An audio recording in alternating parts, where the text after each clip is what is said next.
हाम्रो पृथ्वी एउटा ग्रह हो। तपाईले नासा वा अन्य कुनै स्पेस एजेन्सीले नयाँ ग्रहको खोजी गरेको सूचना त पक्कै पनि सुन्नु भएको छ। तर के तपाईले कहिले सोच्नु भएको छ कि हाम्रो पृथ्वी भन्दा हजारौं प्रकाश वर्ष टाढा रहेको नयाँ ग्रहहरूको खोजी कसरी गरिन्छ त? आजको यस भिडियोमा हामी एकदमै सरल भाषामा थाहा पाउँछौं कि पृथ्वी भन्दा त्यति टाढा पनि नयाँ ग्रहहरूको खोजी वैज्ञानिकहरूले कसरी गर्छ। हाम्रो ब्रह्माण्ड यति विशाल छ कि सूर्य जस्तो ह्युज मास पनि तारा जस्तो सानो देखिन्छ र आकाशमा तारा त हजारौं देखिन्छन्। तर कुन ताराको वरिपरि ग्रह छ वा छैन भन्ने कुरा कसरी थाहा पाउने त? ढिलो नगरी भिडियो सुरु गरौँ। नयाँ ग्रहहरू खोजी गर्ने मुख्यतः 5 वटा उपायहरू छन्। पहिलो छ रेडियल भेलोसिटी मेथड। तपाईलाई यो त थाहा छ कि एउटा सोलर सिस्टममा तारा अथवा सूर्य निकै ठुलो हुन्छ र त्यो ताराको ग्रेभिटेशनल फोर्सकै कारणले ग्रहहरू त्यस ताराको वरिपरि घुम्ने गर्छन्। तर तपाईलाई यो पनि थाहा हुनुपर्छ कि ग्रहहरूको ग्रेभिटेशनल फोर्सको कारणले पनि एउटा तारा पूर्ण रूपमा स्थिर रहँदैनन्, कुनै न कुनै सर्कुलर वा इलिप्टिकल अर्बिटमा घुमिरहन्छन्। तर ग्रहको मास सानो भएको कारणले तारामा लाग्ने ग्रेभिटेशनल फोर्स कम हुन्छ, त्यसैले ताराको अर्बिट पनि सानो हुन्छ। भने पछाडि एउटा एडभान्स टेलिस्कोपले हामीलाई कुनै तारालाई अब्जर्भ गरियो भने उक्त ताराको मुभमेन्टबाट भन्न सकिन्छ कि त्यस तारा वरिपरि ग्रह छ कि छैन भनेर। यदि ग्रहको मास बढी छ भने ताराको मुभमेन्ट पनि ठुलो हुन्छ र यदि ग्रहको मास सानो छ भने ताराको मुभमेन्ट पनि सानो हुन्छ। अब यसै कन्सेप्टलाई अर्को तरिकाबाट हेरौँ। दोस्रो मेथड रहेको छ डप्लर्स इफेक्ट। तपाईले आफ्नो जीवनमा डप्लर्स इफेक्टको अनुभव त पक्कै पनि गर्नुभएको छ। बाटोमा बसलाई कुर्दा एकदमै स्पिडमा हाम्रो नजिक आइराखेको बसको साउन्ड ठुलो हुँदै जान्छ र हामीलाई क्रस गरेर पर जाँदा साउन्ड घट्दै जान्छ। यसैलाई डप्लर्स इफेक्ट भनिन्छ। तर साउन्ड वेभ नभई लाइट वेभको केसमा डप्लर्स इफेक्टले अर्कै तरिकाबाट काम गर्ने गर्छ।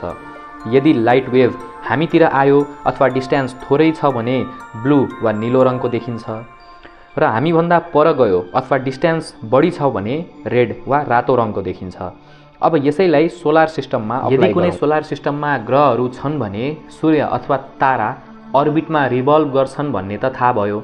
अब यहाँबाट एउटा तारालाई अब्जर्भ गरियो भने ताराको रङ चेन्ज भइरहेछ अथवा रातो रातो फेरि नीलो भइरहेछ भने पक्कै पनि उक्त तारा पृथ्वीबाट नजिक र टाढा मुभ गर्दैछ भन्ने बुझिन्छ। मैले पहिलो मेथडमा डिस्कस गरे अनुसार यो नजिक र टाढा हुनु पक्कै पनि ताराको मुभमेन्ट वा रिभोल्युसन हुँदा मात्रै सम्भव छ र रिभोल्युसन हुनु भनेको त त्यस तारा वरिपरिको ग्रहहरूको ग्रेभिटेशनल फोर्सकै कारणले सम्भव छ। तसर्थ यस उपायबाट पनि वैज्ञानिकहरूले नयाँ ग्रहको खोजी गर्ने गर्छन्। तर उक्त दुईटा मेथडले त ग्रह छन् कि छैनन् भन्ने कुराको मात्र पुष्टि गर्यो। तर कतिवटा ग्रह छन् भन्ने कुराको लागि हामी तेस्रो मेथड हेर्छौँ जसको नाम हो ट्रान्जिट फोटोमेट्री। सूर्यग्रहणको बारेमा हामी सबैलाई थाहा छ। सूर्यग्रहण त्यति बेला हुने गर्छ जब चन्द्रमा सूर्यको अगाडि आएर सूर्यलाई ढाक्ने गर्छ, अर्थात् सूर्यको प्रकाशलाई छेक्ने गर्छ। ट्रान्जिट मेथड पनि यही प्रिन्सिपलमा कार्य गर्दछ। जब कुनै ग्रह आफ्नो सौर्यमण्डलको तारा र अब्जर्भरको बीचमा आयो भने त्यसले ताराबाट आउने प्रकाशको केही भागलाई ब्लक गर्ने गर्छ। केही समयको लागि ताराको प्रकाशमा यसरी असर देखियो भने एस्ट्रोनोमरलाई त्यस ताराको वरिपरि ग्रह रहेछन् भन्ने थाहा हुन्छ। एउटा सानो ग्रहले थोरै लाइट ब्लक गर्छ भने एउटा ठुलो ग्रहले धेरै लाइट ब्लक गर्छ र यसरी हामीलाई ग्रहको आकारको बारेमा पनि थाहा हुन्छ। यो प्रिन्सिपललाई युज गरेर हामीले ग्रहहरूको नम्बर पनि थाहा पाउन सक्छौँ। यदि एउटा भन्दा बढी ग्रहहरू छन् भने त्यसले लाइटलाई त अभियसली विभिन्न ठाउँबाट ब्लक गर्ने गर्छन्। यसलाई हामीले अझै विस्तृत रूपमा बुझ्न खोज्दा लाइट कर्भबाट बुझ्न सक्छौँ। ग्रहले ताराको लाइटलाई ब्लक गर्ने क्रममा लाइट कर्भको त्यस समयको लागि लाइट कम हुन्छ, जसलाई हामी यस प्रकार कर्भमा प्लट गरेर अब्जर्भ गर्न सक्छौँ र यसै कारण यो मेथडलाई सबैभन्दा उपयुक्त मेथड मानिन्छ र वैज्ञानिकहरूले अहिलेसम्म यही मेथड युज गरेर विभिन्न ग्रहहरूको पत्ता लगाएका छन्। र चौथो मेथड छ डाइरेक्ट इमेजिङ। डाइरेक्ट इमेजिङ भनेको एकदमै एडभान्स टेलिस्कोपले सिम्पली ताराको फोटो अथवा इमेज क्लिक गर्नु जस्तो हो। यो धेरै नै सरल मेथड रहेको छ।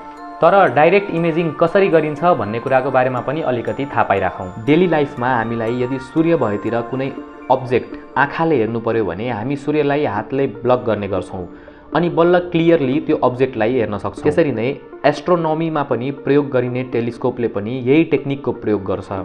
फरक यति मात्रै हुन्छ कि ती टेलिस्कोपहरूमा लाइट ब्लक गर्ने यन्त्र इनबिल्ट हुन्छ र त्यसले सूर्यको प्रकाशलाई आफै ब्लक गरेर त्यही सूर्यको इमेज निकाल्ने गर्छ र हरेक समयको अन्तरालमा निकालिएको इमेजको स्टडी गरेर एक्जोप्लानेटहरू पत्ता लगाइन्छ। तर यो मेथड भनेको एकदमै नजिक भएको ताराको लागि मात्र उपयुक्त छ। धेरै टाढा रहेको ताराको लागि प्रयोग गरिँदैन र गर्न पनि सकिँदैन। पाँचौं र अन्तिम मेथड छ एस्ट्रोमेट्री। हामीले सुरुवातको दुईटा मेथड रेडियल भेलोसिटी र डप्लर्स इफेक्टमा यति कुरा त थाहा पाइसक्यौँ कि कुनै पनि स्टारमा यदि मुभमेन्ट छ भने त्यहाँ पक्कै पनि प्लानेट हुनुपर्छ र कुनै पनि ताराको मुभमेन्ट थाहा पाउने अर्को पनि एउटा मेथड छ जुन हो एस्ट्रोमेट्री। यसमा के चाहिँ गरिन्छ भने कुनै एउटा ताराको रेफरेन्सको रूपमा त्यहाँबाट रहेको सबैभन्दा नजिकको अर्को तारा पत्ता लगाइन्छ र जुन तारामा अब्जर्भ गर्नुपर्ने छ त्यो टार्गेटेड स्टार र त्यस नजिकको रेफरेन्स स्टार दुईटैलाई एउटै फ्रेममा राखेर सानो सानो रेक्ट्याङ्गुलर ग्रिड बनाएर लाइभ इमेज अब्जर्भ गरिन्छ। यदि त्यो दुईटा स्टारको डिस्टेन्समा चेन्जेस आएको छ भने उक्त स्टारको मुभमेन्ट ट्र्याक गर्न सकिन्छ र त्यस मुभमेन्टबाट एक्जोप्लानेटको पुष्टि हुन्छ भन्ने कुरा त हामीले अगाडि नै थाहा पाइसक्यौँ। र यिनै पाँचवटा मेथडबाट एक्जोप्लानेटको स्टडी गरिन्छ। यो सबै मेथडको आफ्नो विशेषता छ र वैज्ञानिकले सबै मेथड अपनाएर मात्रै एउटा निष्कर्ष निकाल्ने गर्छन्। यदि तपाईले यो भिडियोबाट केही नयाँ कुरा थाहा पाउनु भएको छ भने भिडियोलाई लाइक, शेयर, कमेन्ट र च्यानललाई सब्स्क्राइब गर्न नबिर्सिनुहोला। धन्यवाद।